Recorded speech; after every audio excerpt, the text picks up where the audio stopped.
안녕하십니까. 제가 고등학교 2학년 때 그 네팔 단기 선교 보고를 하려고 단에 선 적이 있는데 그때 이후로 5년 만에 올라오네요. 생각보다 좀 많이 긴장돼서 많이 떨고 횡설수설하더라도 좀 양해해 주시면 감사하겠습니다. 어, 먼저 제가 간증을 시작할 때 저의 좀 연약한 부분들에 대해서 말씀드리고자 하는데 준비하다 보니까 흐름상 이렇게 좀 저의 연약한 부분들에 대해서 먼저 나누는 게 가장 좋을 것 같아서 이거부터 얘기를 해보도록 하겠습니다. 그리고 이런 제 단점들은 입대하기 전부터 제가 좀 가지고 있었던 큰 문제점들이었고 또 이것 때문에 군 생활도 많이 힘들었던 것 같습니다. 먼저 어떤 것이냐면 저는 무엇이든 간에 처음 해보는 일을 참 두려워하는 성향이 있습니다. 그래서 이게 좀 남들보다 심한 편이라서 그래 까짓 거 한번 부딪혀보자 하는 마인드가 잘 안 생기는 편이었습니다. 그리고 좀 자신감이 부족하고 소심한 사람이었습니다. 특히 사람 대하는 일이 많이 어렵더라고요. 이렇게 소심하다 보니까 마지막으로 어떤 한 가지 일을 제가 맡아서 시작했을 때 어떻게든 악착같이 끝내고 마무리해 보려는 그런 의지가 좀 부족했던 것 같습니다. 이런 단점들이 맞물리니까 제가 종강하고 입대하기 전까지 엄청 긴 시간이 있었는데 이 시간 동안 별다른 생산적인 활동을 하지 않고 좀 시간을 헛되게 많이 썼던 것 같습니다. 주로 제가 게임을 엄청나게 많이 했었는데 지금 와서 왜 그렇게 많이 했나 생각을 해보면은 제가 게임을 좋아해서 그렇게 많이 한 게 아니더라고요. 그냥 저에 대해서 생각하지 않고 그냥 아무 생각 없이 지내는 게 너무 편해서 그 편안함을 가장 쉽게 누릴 수 있는 게 게임하면서 그냥 생각을 비우는 거거든요. 그래서 그렇게 거의 페인 수준으로 좀 지냈던 것 같습니다.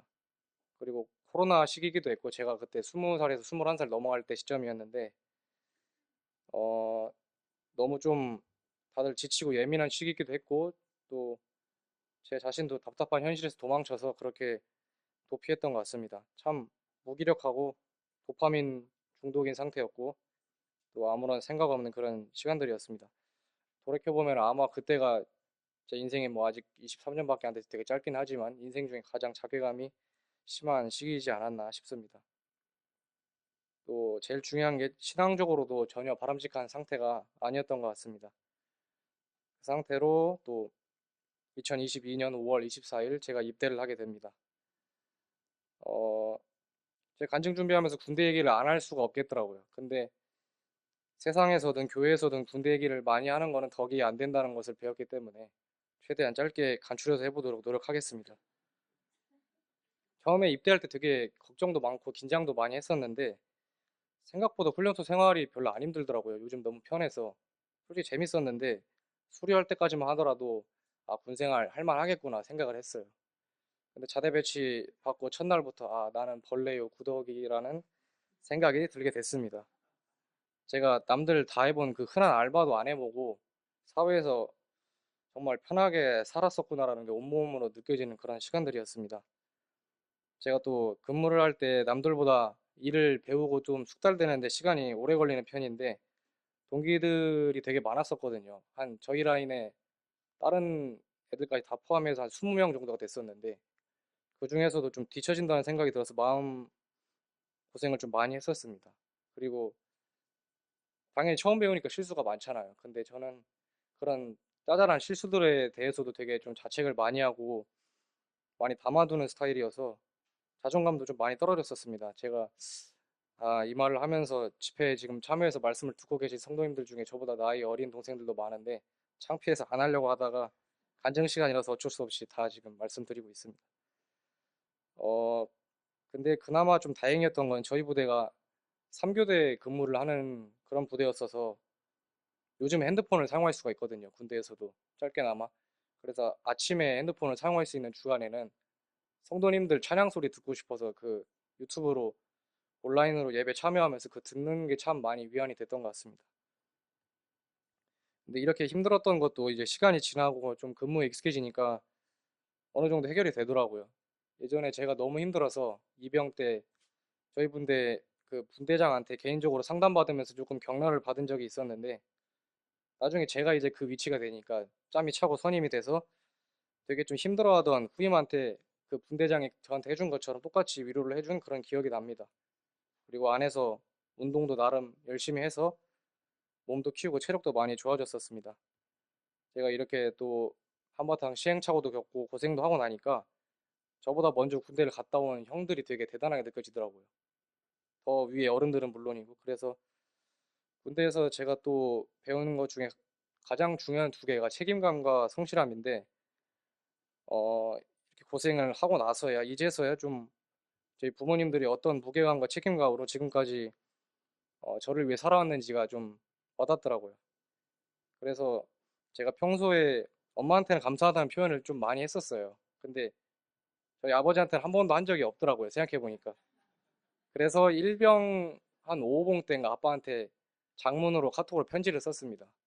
살면서 한 번도 안 해봤었는데 그런 마음이 자연스럽게 생기더라고요. 고생을 좀 해보니까. 그리고 제가 초등학생 때 카네이션 뭐 만드는 거 이런 거 말고는 어버이날 선물도 챙긴 적이 없었는데 이제야 조금 챙길 마음이 좀 생겼던 것 같습니다. 군대가 참 가족의 소중함을 느끼게 하는 곳이었습니다. 그리고 부모님은 물론이고 다른 모든 어른들에 대한 존경심도 생기게 됐습니다. 제가 너무 편하고 풍족한 이 시대에 살면서 예전엔 되게 힘들었었잖아요. 저는 물론 그 전 세대를 잘 알진 못하지만 그 힘든 시기를 버텨오신 어른들과 성도님들에 대한 감사를 잊고 살았던 것 같습니다.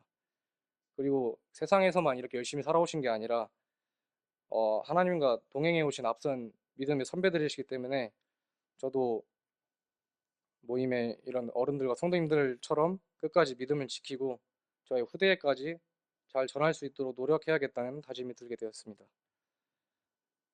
어, 제가 말씀 한 구절 찾아서 읽겠습니다. 욥기 23장 10절 말씀입니다.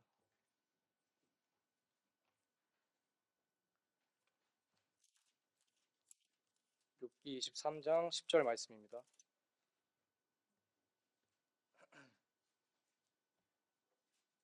나의 가는 길을 오직 그가 아시나니 그가 나를 단련하신 후에는 내가 정금같이 나오리라.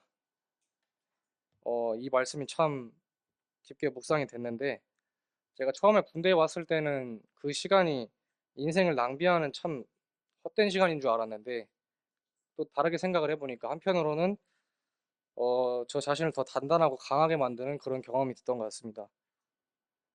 제가 아마 계속 군대 안 가고 사회에 있었으면은 예전 같은, 물론 지금도 아직 부족하긴 합니다. 많이 부족한데 옛날 같은 그런 어린애 같은 정신에서 벗어나지 못했을 것 같습니다.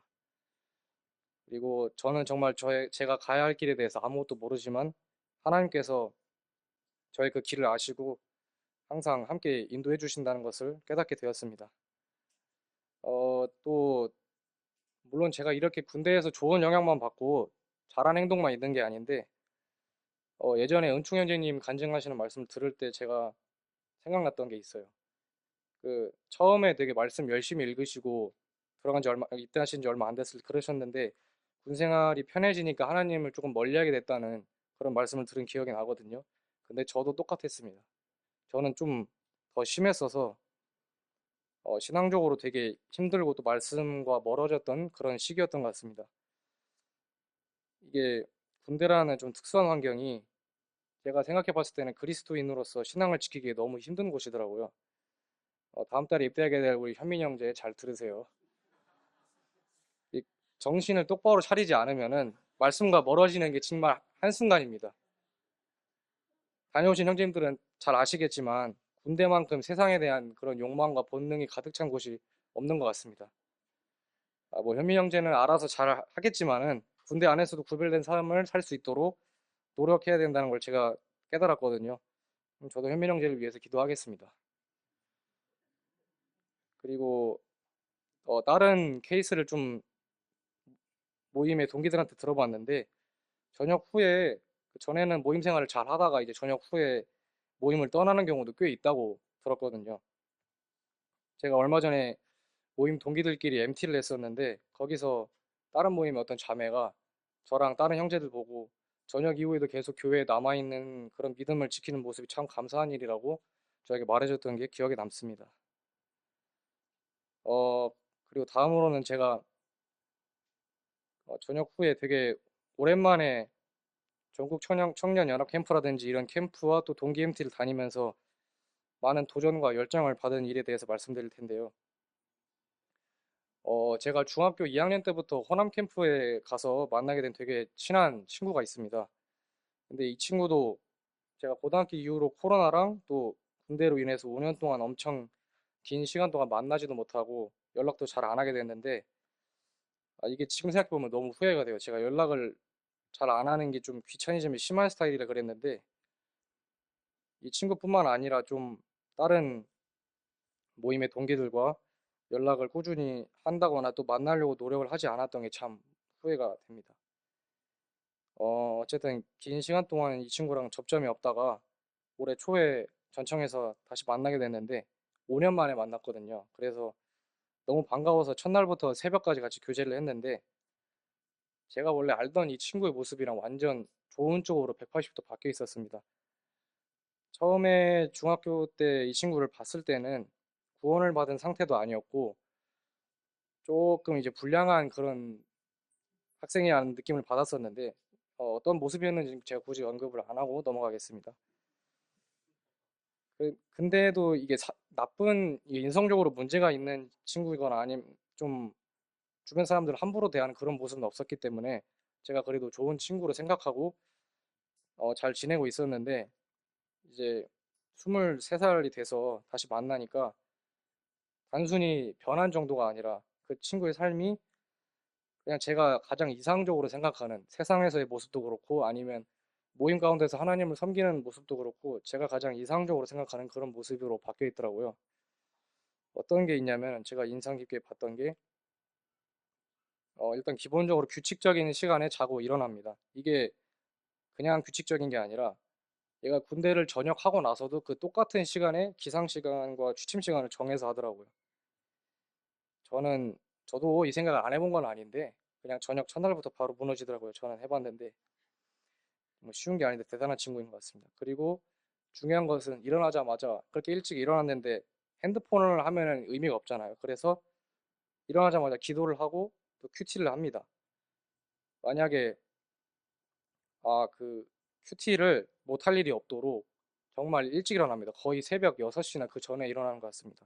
그래서 자기가 어떤 일과를 시작하든 간에 그 전에 무조건 기도와 큐티를 해서 하루를 시작하는 그런 루틴을 하더라고요. 그리고 규칙적으로 뭐 공부랑 운동도 열심히 해서 되게 이룬 것도 많은 친구였습니다. 이렇게 하루의 시작을 말씀과 이제 하나님과 함께하는 것으로 시작을 하고 규칙적으로 살다 보니까 원래 그렇게 열심히 사는 친구가 아니었는데 말씀에 대해서 엄청나게 깊은 지식을 가지게 되었고, 이 친구는 또 되게 말랐었거든요, 이 친구가 몸이. 근데 지금 보디빌딩 대회를 준비하고 있다고 합니다. 실제로 보니까 몸이 엄청 좋아졌어요. 그리고 얘뿐만 아니라 어린이 캠프 같이 여러 캠프를 다니면서 거기 주교사로도 참여를 하고 있는데, 되게 의외였던 모습은 또 찬양팀에서 율동까지 담당하고 있다고 합니다. 한번 그 전청에서 젊음의 밤이라는 시간이 있어서 그때 다 같이 발표를 준비해온 율동이나 찬양을 발표하는 시간이 있어서 봤는데, 그냥 찬양팀에 들어간 게 아니라 되게 잘하더라고요. 수준급이었습니다. 그리고 그런 이렇게 친구가 크게 변화한 모습을 보고 제가 많은 충격과 도전을 받게 돼서 질문을 제가 했습니다. 친구한테. 너가 이렇게 정말 많이 변하고 성장한 걸 보니까 너무 놀랍고 감사하다. 근데 왜 나한테는 살면서 주님께서 너처럼 변화를 시켜주지 않는 거냐? 이렇게 질문을 했더니 그때 친구가 저한테 해줬던 답변이 아직도 잊혀지지가 않는데요. 일단 주님께서는 절대 실수를 하지 않는 분이시다. 그리고 그분의 방법은 항상 옳다. 주님은 각 사람 한 명 한 명마다 그 사람에게 가장 알맞은 방법으로 인도를 해주신다. 그래서 나는 왜 하면서 남과 나를 비교하는 것은 잘못된 행동이다. 나는 나의 주님이 이렇게 인도해 주신 거고, 너는 너의 주님께서 너한테, 너한테 가장 좋은 길로 인도를 해주실 것이다. 라는 말을 해주더라고요. 그래서 되게 큰 충격과 감동을 받게 되었는데, 제가 이런 내용의 말씀을 모르는 게 아니었지만은 이 정도로 설명을 할 수 있는 건 단순히 말씀을 알고 있는 것과는 다른 문제라고 생각을 하거든요. 그래서 이 말씀을 삶에 자연스럽게 적용시킬 수 있을 때까지 얼마나 많이 기도하고 노력을 했을까 하는 생각이 들었습니다. 그리고 말씀 한 구절 더 찾겠습니다. 갈라디아서 2장 20절입니다.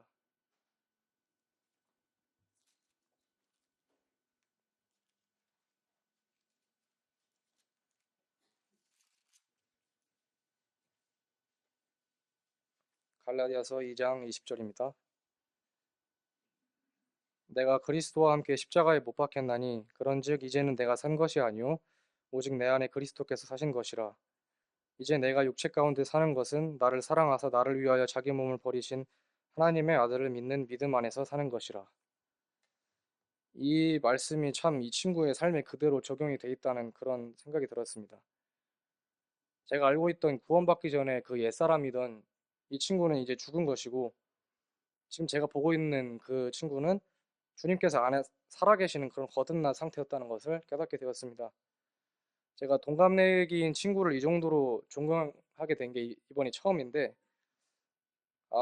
사실 먼저 처음으로 대단하다고 느낀 동기는 지은 자매예요. 지은 자매는 그냥 원래부터 잘하고 훌륭한 자매라서 제가 따라갈 엄두가 아예 안 났었고, 제가 지금 말씀드렸던 친구는 원래 안 그랬는데 정말 크게 변화된 케이스라서 제가 이렇게 본받고 싶고 변화를 하고 싶다는 그런 열정을 줬던 것 같습니다. 그리고 마지막으로 이 간증을 준비하면서 인상 깊어서 나누고 싶은 말씀이 두 개 정도 있는데, 바로 방금 전에 읽었던 갈라디아서 2장 20절 말씀입니다. 이거는 최근에 청년의 그룹 교제 때도 한번 나눴던 내용인데, 제가 말씀에 대할 때 그냥 알고만 있고 그냥 글자 그대로 머릿속에 박아놓고만 있고 잘 마음에 와닿지 않는 경우가 대부분이었습니다. 근데 저의 자아도 제 마음대로 살고 싶어하는 저는 이미 죽은 거잖아요. 예수님께서 십자가에 못 박히실 때 같이. 근데 왜 나는 그 죽었던 옛사람인 내가 살아있는 것처럼 왜 내가 하고 싶은 대로만 살려고 하는 건가? 거기에만 중점을 두는 건가라는 생각이 들게 되었습니다. 제가 다시 살아나게 된 것은 주님과 함께 연합해서 부활하게 된 것은 제 마음대로 살려고가 아니잖아요. 주님을 위해서 살기 위함인데 정신 똑바로 차리고 그 주님께서 살리신 목적에 맞는 삶을 살아야겠다라는 그런 생각이 들게 되었습니다. 어, 그리고 두 번째로는 또 전주현 형제님께서 주일에 전하셨던 말씀 중에 되게 또 인상 깊게 와닿았던 말씀이 있는데요. 어, 제가 제 나름대로 느낀 점을 붙여서 내용을 정리를 해봤습니다. 신앙생활을 대단한 노력이 필요하거나 업적을 이루어야 하는 것처럼 부담스럽게 생각하지 마라. 하나님께서 우리를 구원하신 것은 우리를 종과 도구로서 사용하시기 위함이 아니라 우리와 함께 있고 사랑하시기 위해서이다. 그러므로 먼저 주님과 함께 있는 것부터 기본으로 여기고 시작하자. 순종과 사역의 동참함은 주님께서 우리를 사랑하신 그 사랑에 우리가 감동했을 때 나타나는 열매이다. 어, 그저 너무 어렵게 생각하지 말고 먼저 그의 나라와 그의 의를 구하는 것에 집중하자라고 저는 혼자서 묵상하고 정리를 해보았습니다. 저는 신앙생활을 한 번도 이런 관점에서 생각을 해본 적이 없었거든요. 항상 제가 하고 싶은 것을 희생해야 하고 또 많은 것을 내어드려야 되는 그런 방식의 것이 신앙생활이라고 생각을 했는데 그게 아니더라고요. 그냥 주님께서 우리를 너무 사랑하셔서 자기의 목숨을 버리시기까지 그 사랑을 저희에게 표현해 주시고 함께 있으시고 싶으셔서 구원을 하신 건데 우리는 그 마음을 받아들이기만 하면 되는 건데 너무 제가 그동안 어렵게 생각했던 것 같습니다. 그래서 이 새로운 관점으로 이 신앙생활을 이런 새로운 관점에서 바라볼 수 있게 되어서 참 인상 깊어서 제가 꼭 나누고 싶어서 이렇게 마지막에 추가를 하게 되었습니다. 굉장히 준비를 많이 했다고 생각했는데, 한 몇 가지 정도 제가 또 느낀 게 있어요. 이것만 말씀드리고 간증을 마치도록 하겠습니다. 어, 말씀도 한 구절 찾아서 읽겠습니다. 고린도전서 10장 13절입니다.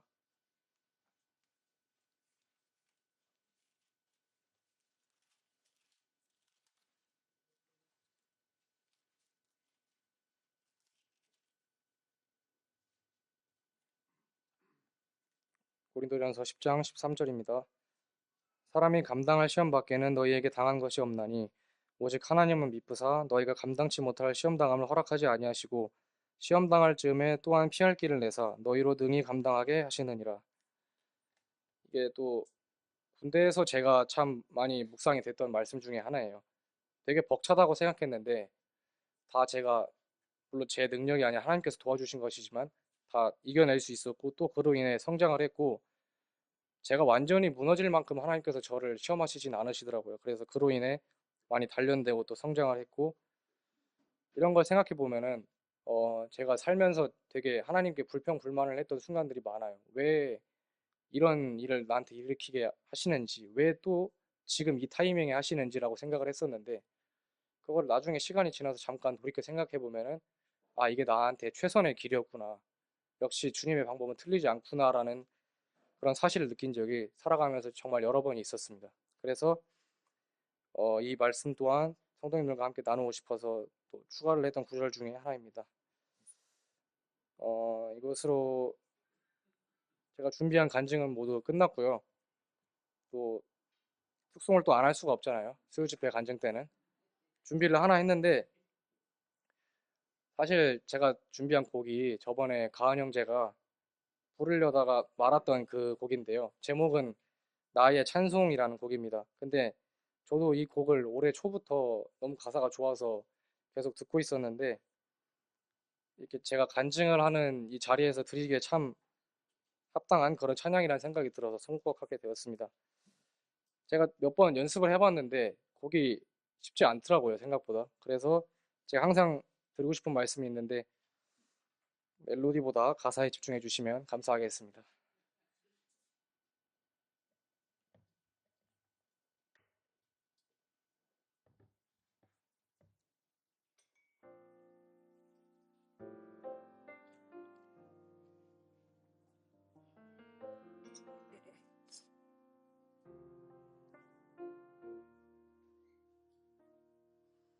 먼 길을 돌아 주님 앞에 나옵니다. 외면하고 돌아섰던 십자가에 주님 앞에 참 열심히도 살았지만 어디서도 답을 찾을 수가 없어서 내 힘으로는 도저히 감당 못할 삶의 고통 앞에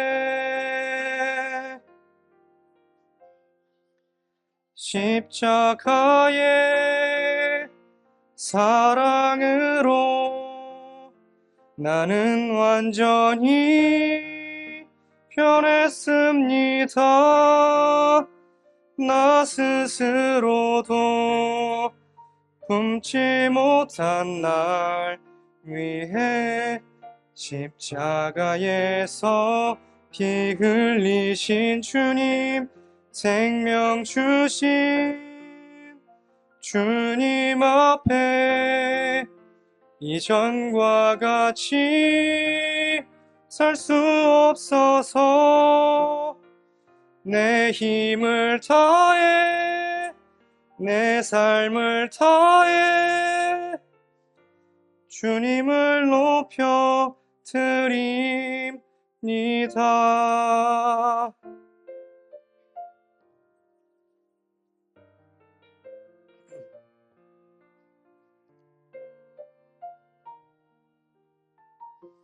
나는 꼭 붙잡고 있던 나 자신을 내려놓았고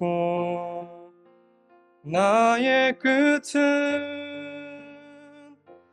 주님의 시작이 되어 나 주님 앞에 나옵니다. 십자가의 사랑으로 나는 완전히 변했습니다.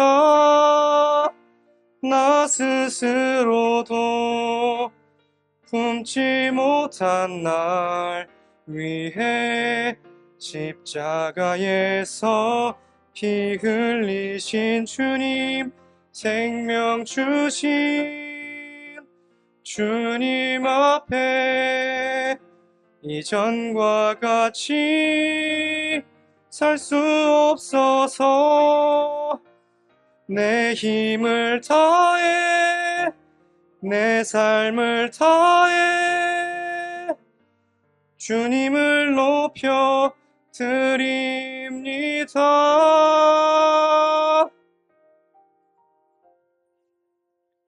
이것이 나의 간증이요, 이것이 나의 찬송일세. 나 사는 동안 끊임없이 구주를 찬송하리로다. 이것이 나의 간증이요, 이것이 나의 찬송일세. 나 사는 동안 끊임없이 구주를 찬송하리로다. 구주를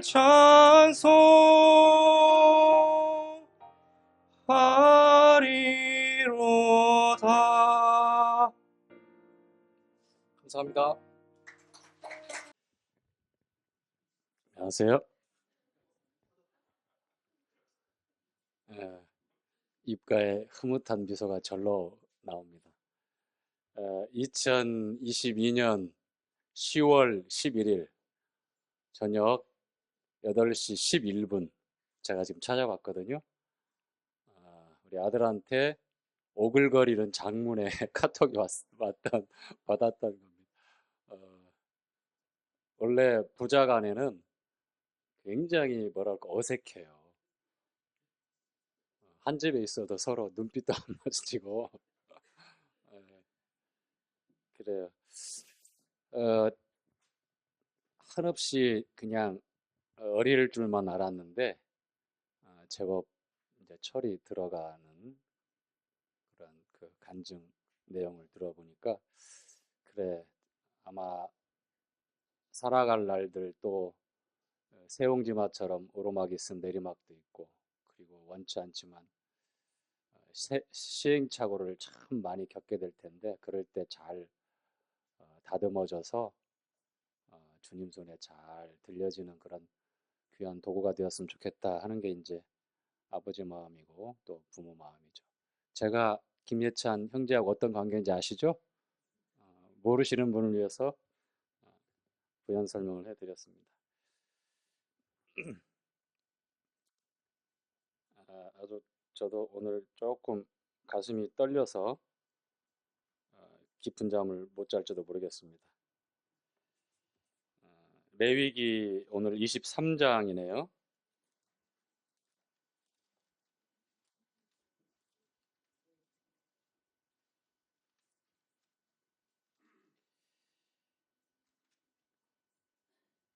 첫째 이제 아이라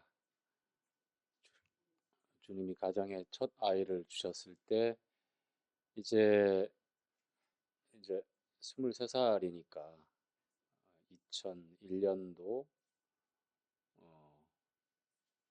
5월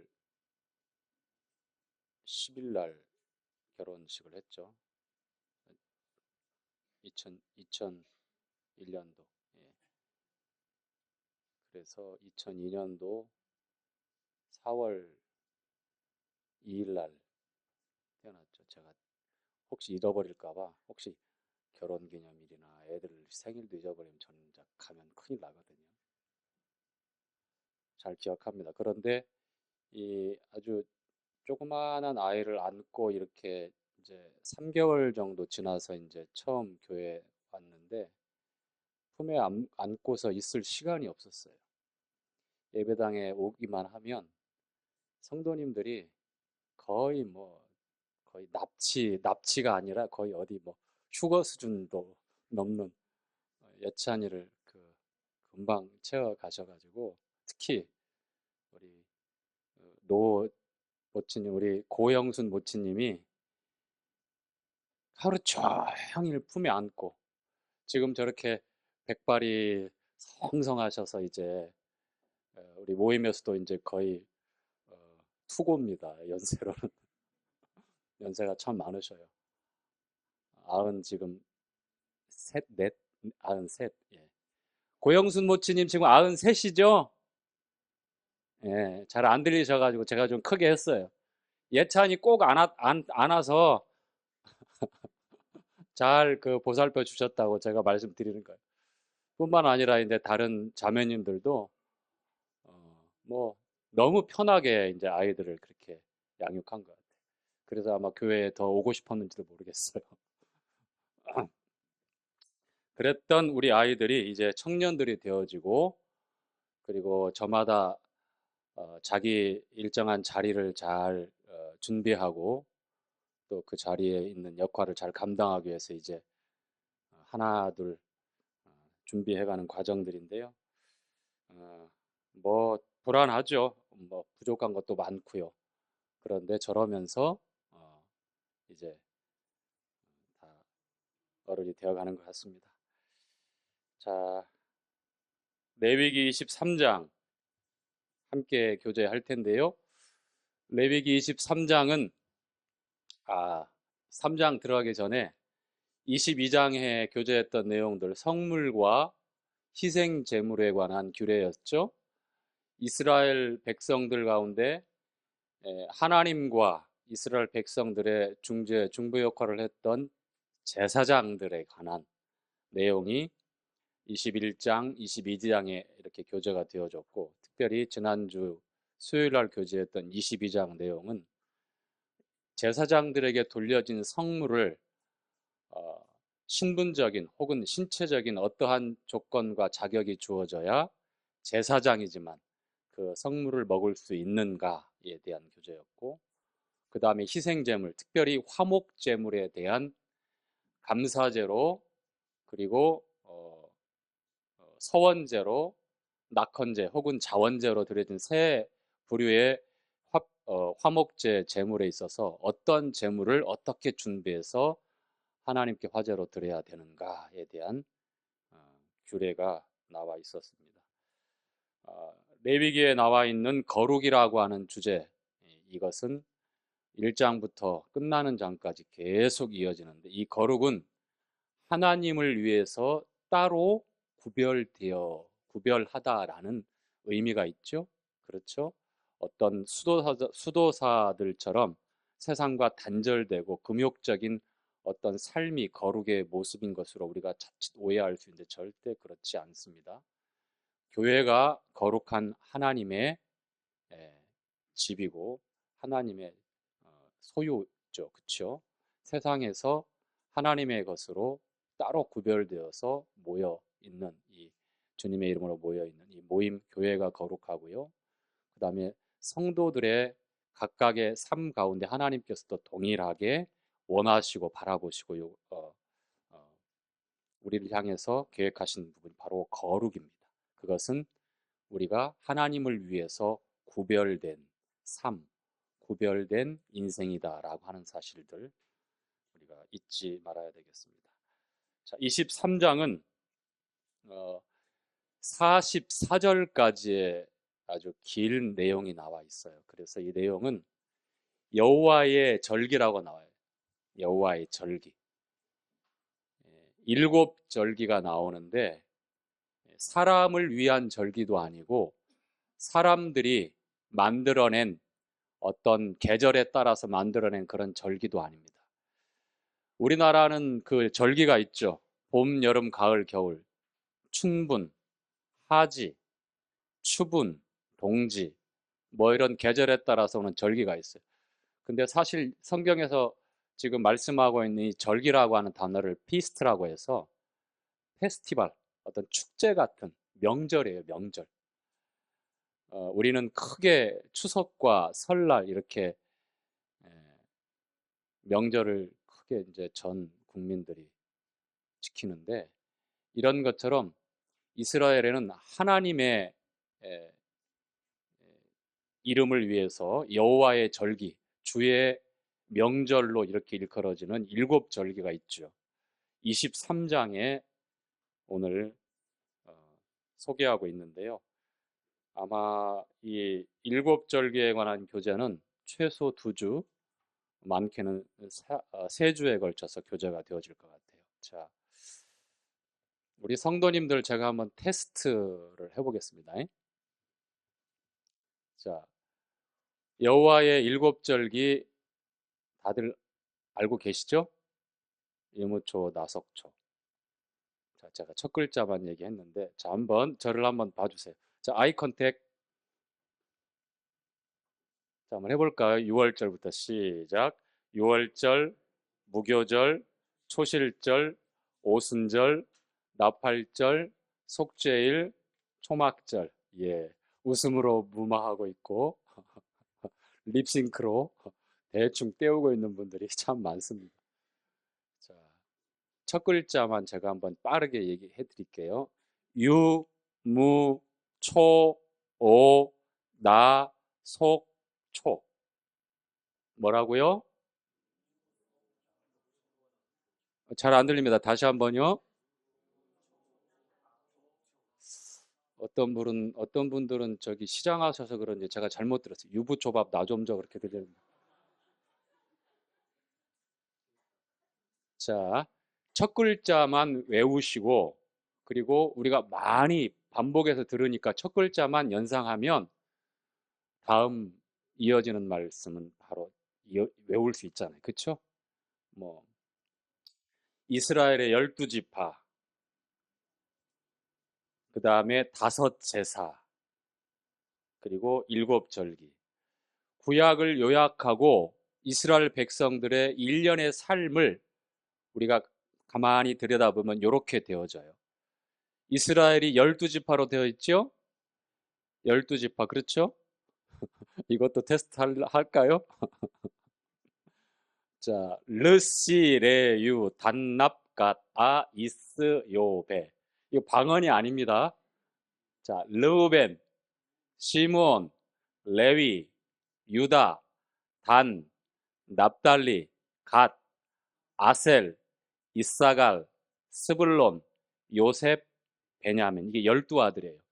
그런데 그 중에 레위 지파는 성직을 세습하는 제사장감으로 12지파에서 이제 제외됩니다. 그리고 요셉이 그 자리를 대신하는데 요셉이 낳은 아들 므낫세와 에브라임과 므낫세 이 두 아들이 어, 레위와 요셉이 어, 빠져나간 그 자리에 두 지파를 이렇게 메꾸게 돼서 이스라엘의 12지파가 되어져요. 그렇죠? 이 이스라엘의 12지파가 다섯 제사. 자, 우리 레위기 1장부터 7장까지 귀에 못이 박히도록 다섯 제사를 우리는 교제했고 또 반복했습니다. 자, 번제부터 있죠? 번트 오퍼링부터. 자, 시작. 번제, 소제, 화목제, 속죄제, 속건제. 여전히 입을 꼭 담고 지그시 눈웃음으로 무모한 외면하고 있는 분들이 너무 많아요. 자, 다시 한번 다섯 제사 시작. 번제, 소제, 화목제, 속죄제, 속건제. 자, 이스라엘의 12지파가 이 다섯 제사를 중심으로 1년 7절기를 행함으로 그렇게 구약이 요약이 되어져요. 주님 오시기 전까지. 교회를 상징하고 또 우리 주님의 사역을 나타내고 또 우리 주님께서 일곱 절기를 통해서 구속 사역을 이루실 때부터 그리고 어떠한 시간표대로 운행해 가시는가가 이게 우리가 살펴볼 내용들인데요.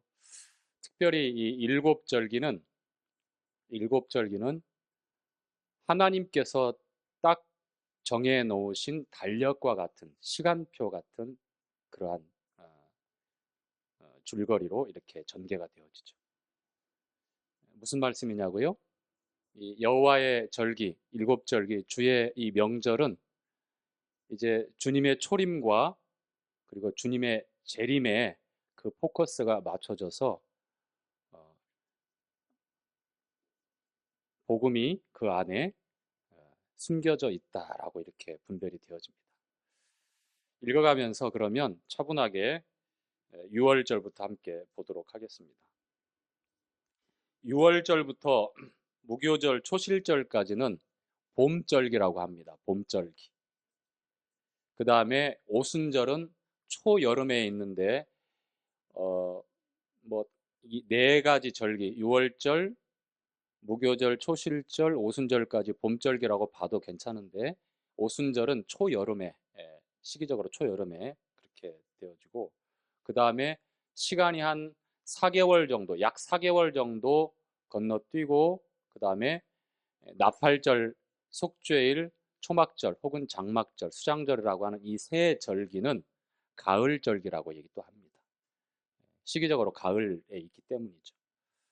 자, 매년마다 이스라엘 백성들은 12지파가 다섯 제사를 중심으로 해서 매년마다 일곱 절기를 하나님 앞에서 그렇게 행함으로 하나님께서 이스라엘 백성들을 특별히 선별하시고 선민으로 언약 백성으로 세우셔서 하나님의 거룩, 하나님의 거룩을 나타내 보이기를 그렇게 원하셨습니다.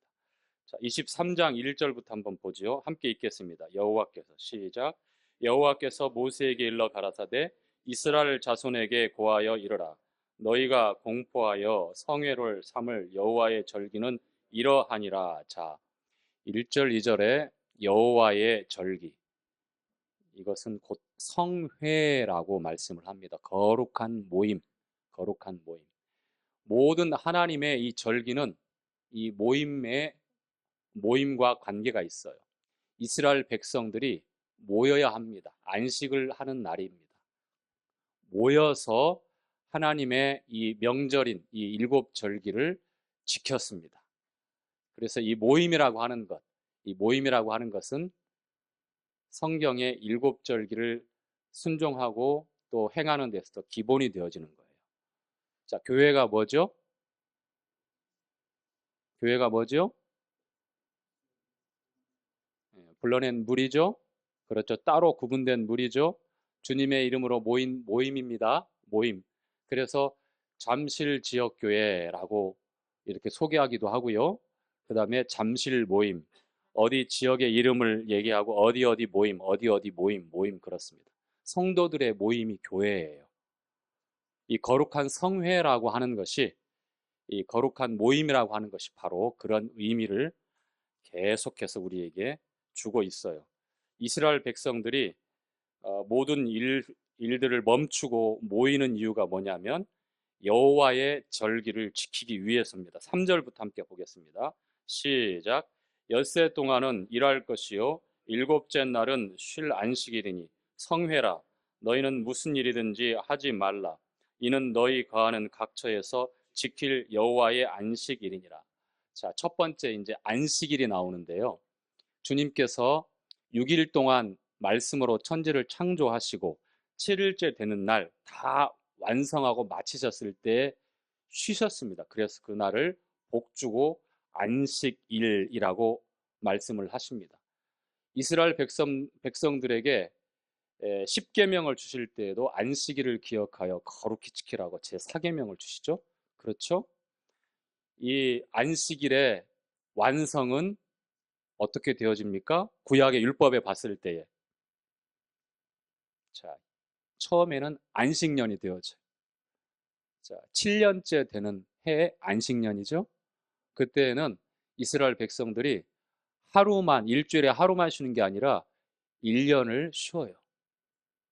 어떻게 쉽니까? 땅을 쉬게 해요. 땅을 쉬게. 농사를 짓지 말라고 합니다. 이스라엘 백성은 그런데 그 말씀에 순종했어요? 안 했어요.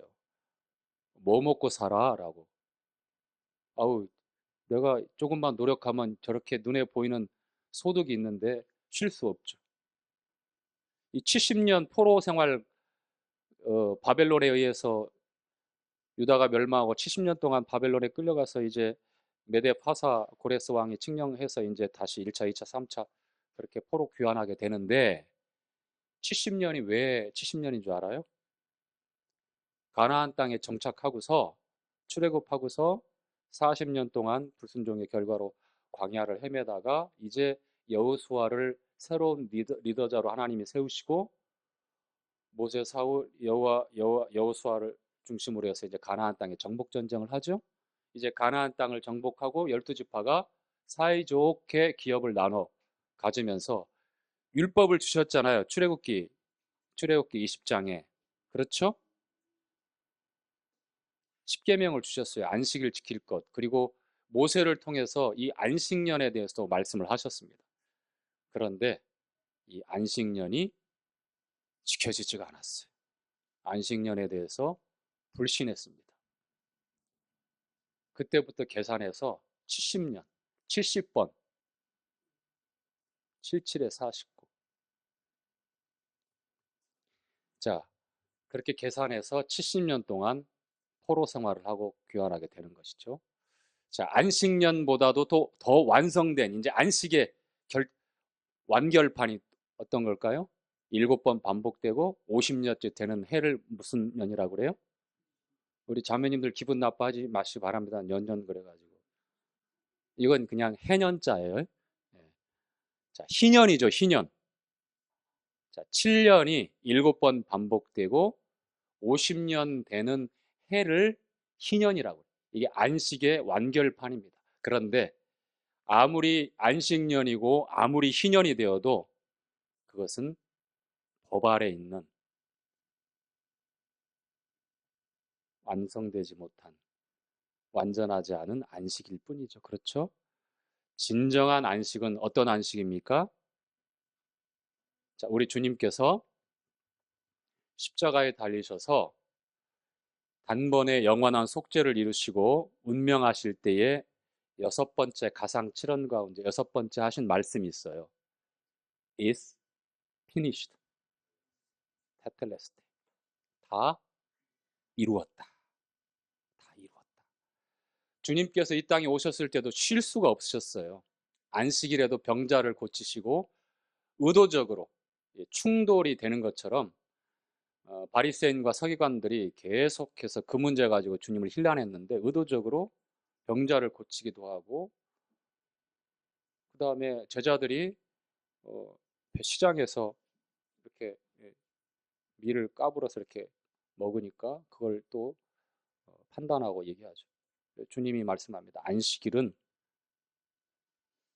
사람이 안식일을 위해서 존재하는 것이 아니라 안식일이 사람을 위해 존재하는 것이다. 나는 안식일의 주인이다. 다시 말씀드리면 그리스도를 통해서 온전한 안식이 완성될 때에 제4계명 안식일을 기억하여 거룩히 지켜라. 사실 여러분 아시겠지만 하나님의 안식은 사람의 죄로 인하여서 완전히 산산조각 났잖아요. 그렇죠?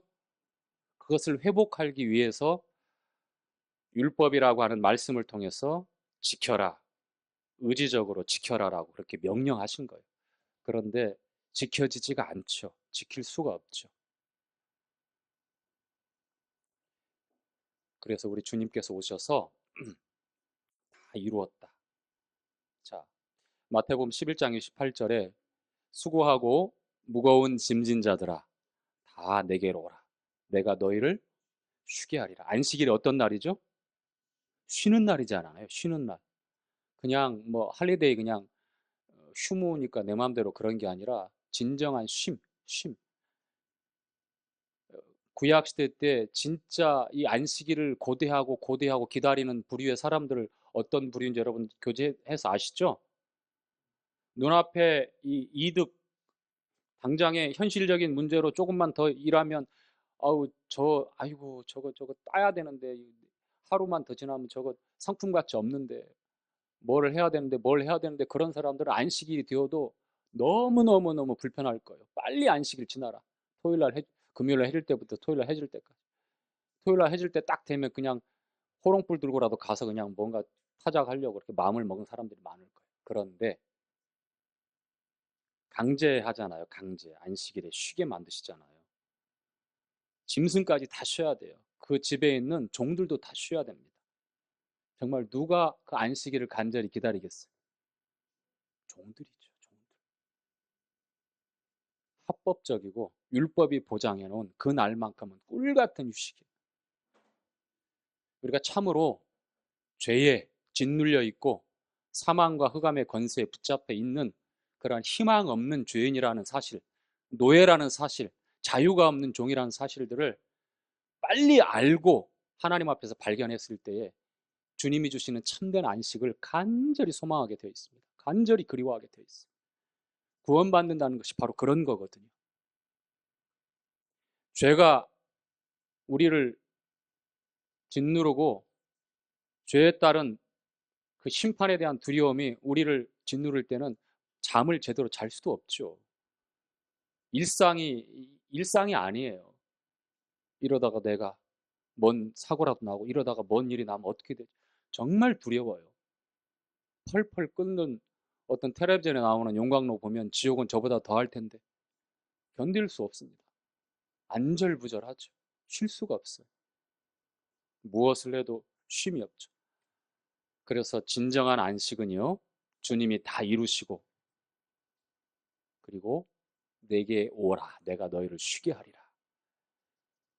즉 예수 그리스도 안에 우리가 있을 때에 일곱째 날뿐만 아니라 주님이 안식 후 첫날 부활하셨을 때, 그때 우리가 예수 그리스도의 부활의 생명 가운데 새로운 피조물로 거듭 태어나고 이제 그리스도 안에서 하나님의 자녀라고 하는 그러한 권세를 받고 진정으로 안식을 누리게 되는 것이고, 특정한 날, 특정한 시간만 우리가 안식일이요, 안식의 시간이 아니라 이제 주님과 함께 그리스도 안에서 영원한 안식 가운데서 우리가 살아가는 겁니다. 그래서 오늘도 안식일이고 우리에게는 내일도 안식일이에요. 왜요? 주님이 다 이루셨고 그리스도 안에서 쉬게 하신다라고 하는 그 하나님의 안식이, 그리스도를 통한 안식이 저희들에게 있기 때문입니다. 그렇습니까? 아직도 혹시 못 쉬고 계신 분 계세요? 없죠? 죄사함 받지 않고는 이러한 확신도 없습니다. 이러한 쉼도 요행한 바램으로밖에 그칠 수밖에 없어요.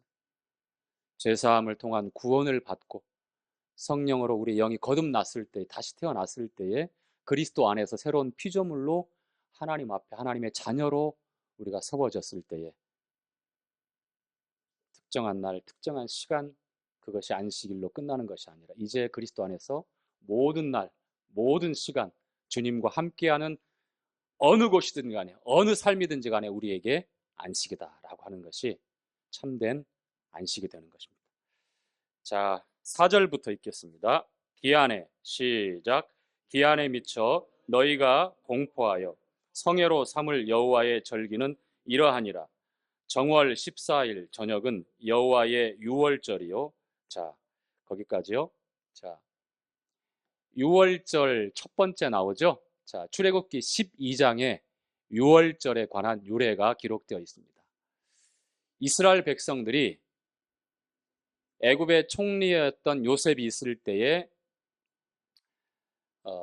뭐 사연이 많지만 야곱이 애굽에 내려가기를 주저하고 있을 때 주님께서 내려가는 걸 두려워 말라.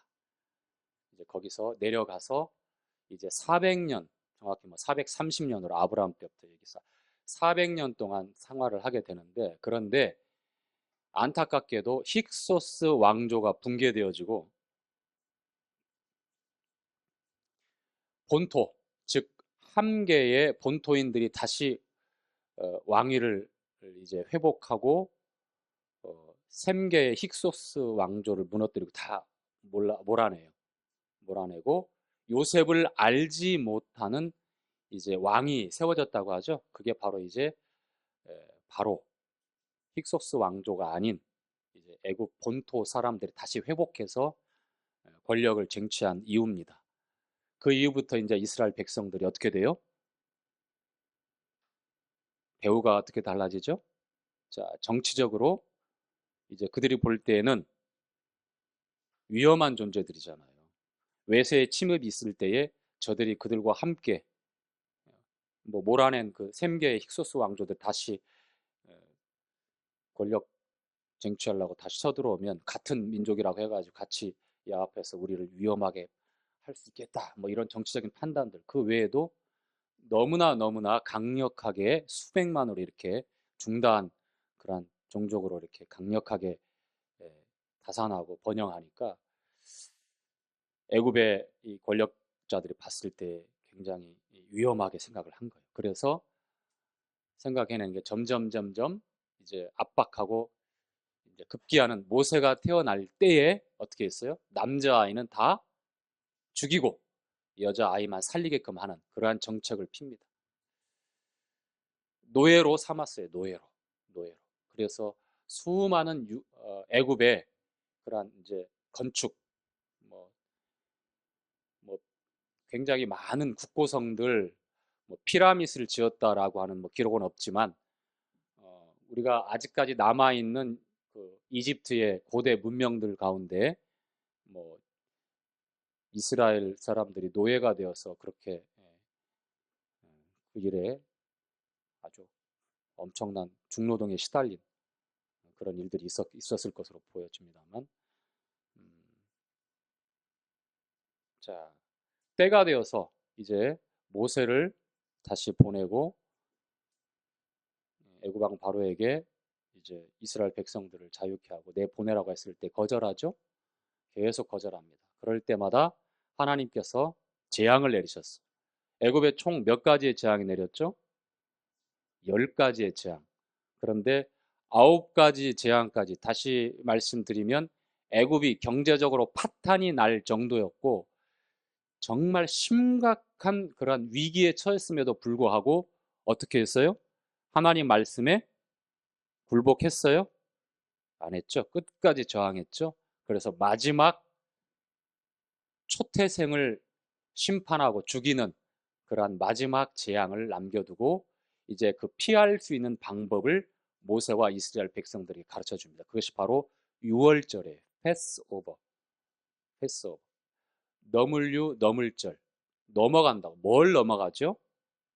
자, 그 방법은 초태생이라고 하니까 어떤 짐승들을 대해서 그렇게 표현하는 것 같은데 사람을 표현한 겁니다. 사람까지 포함해서.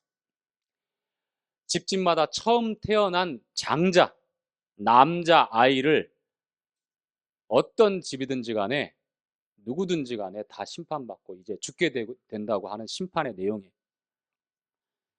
종의 자녀부터 왕궁에 있는 바로의 아들까지 전부 다 심판하겠다는 겁니다.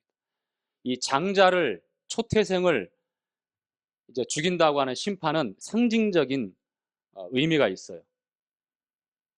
이 장자는 가정을 대표하는 그러한 존재죠. 장자를 죽인다고 하는 건 뭐냐면 그 가정 전체, 다시 말하면 애굽 전체를 심판한다라고 하는 그러한 의미가 있는 거예요. 자, 하나님께서 피할 길을 모세에게, 이스라엘 백성들에게 가르쳐 줍니다.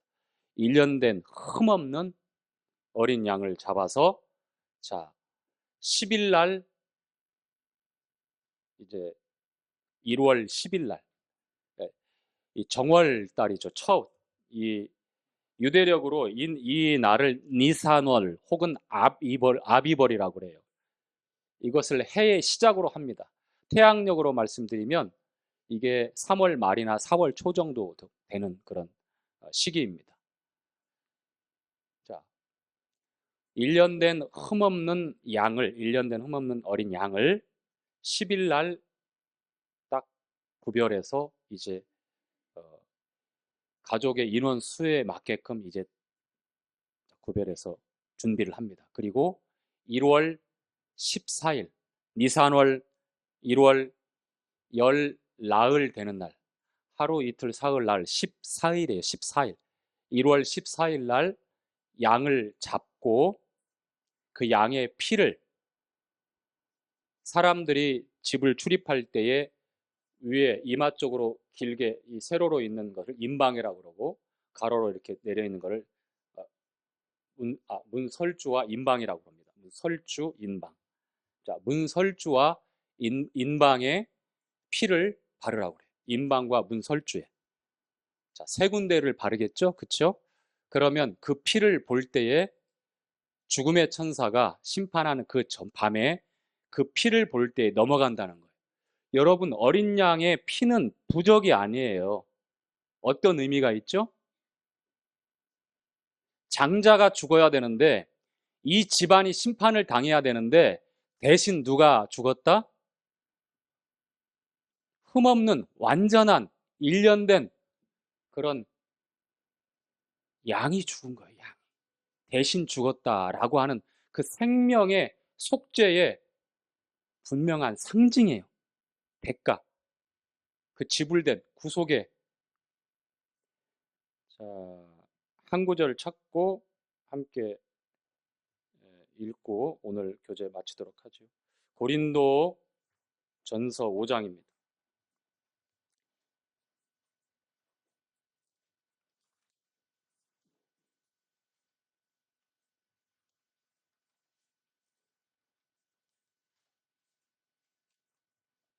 5장 7절, 8절. 너희는 시작. 너희는 누룩 없는 자인데 새 덩어리가 되기 위하여 묵은 누룩을 내어 버리라. 우리의 유월절 양 곧 그리스도께서 희생이 되셨느니라. 이러므로 우리가 명절을 지키되 묵은 누룩도 말고 괴악하고 악독한 누룩도 말고 오직 순전함과 진실함에 누룩 없는 떡으로 하자. 자, 여기에 보니까 우리의 유월절 양 곧 그리스도께서 희생이 되셨느니라 이렇게 말씀하고 있죠. 출애굽기 12장에 나와 있는 이 유월절 어린 양은 바로 예수 그리스도를, 우리 주님을 상징하는 그런 어린 양이었습니다.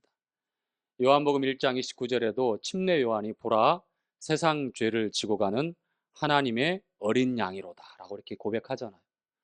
아벨이 드렸던 그 양이 우리 주님이었어요. 유월절 어린 양이 바로 우리 주님이었어요. 유월절. 이 유월절은 바로 주님의 구속을 나타내는, 성도의 구원을 나타내는 절기입니다. 아시겠죠? 이렇게 여호와의 절기가 시작돼요. 성도의 구원.